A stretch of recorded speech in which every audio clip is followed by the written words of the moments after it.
மாசற்ற மகர ராசி மகர லக்ன நேயர்களே, நீங்க உங்க உடம்புல எந்த உறுப்பை அதிகம் பாதுகாக்கணும்? கால்கள் தான்.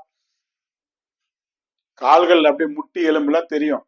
சதை அப்படி போட்டு பூசின மாதிரி சதை வந்து ட்ரெஸ் போட்டு மாதிரி இருக்கும். ஆனா பலமா இருக்கும். அது வேற.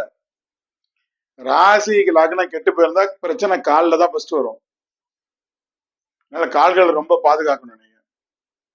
நிறைய பேர் கால்களை வேணுங்கிற அளவுக்கு பயன்படுத்தி நல்ல தேய்மானம் பண்ணி வச்சிருப்பீங்க.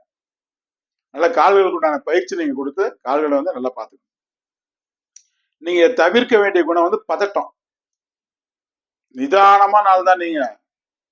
நிதானமான ஆள் தான். ஆனா குறிப்பிட்ட நேரத்துல குறிப்பிட்ட காரியத்தை முடிக்கணும் அப்படிங்கும்போது உங்களுக்கு பதட்டம் வந்துடும்.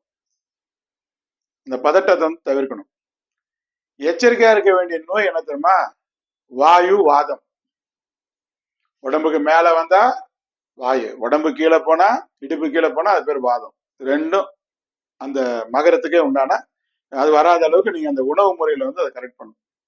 உணவு முறையும் கரெக்ட் பண்ணணும், குணமும் நம்ம கரெக்ட் பண்ணணும். குணமும் நம்ம கரெக்ட் பண்ணணும். அதே மாதிரி உடல் பயிற்சிகளும் செஞ்சு நம்ம கரெக்ட் பண்ணணும். நம்ம வந்து நம்ம நம்ம உடல் மேனேஜ்மெண்ட், அதாவது பிசிக்கல் மேனேஜ்மெண்ட் வந்து ரொம்ப ரொம்ப முக்கியம்.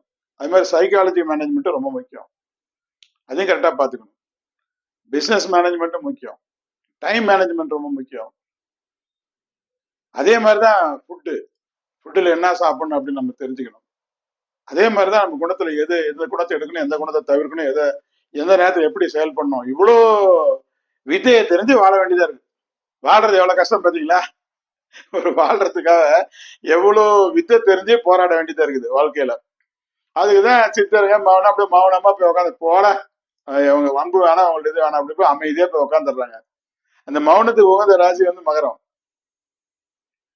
ஒரு ஸ்டேஜ்ல ரொம்ப ஜனங்களை வெறுத்து ரொம்ப அமைதியாயிடுவாங்க. உங்களுக்கு சாதகமான திசை வந்து தெற்கு தென்மேற்கு மேற்கு. தெற்கு தென்மேற்கு மேற்கு.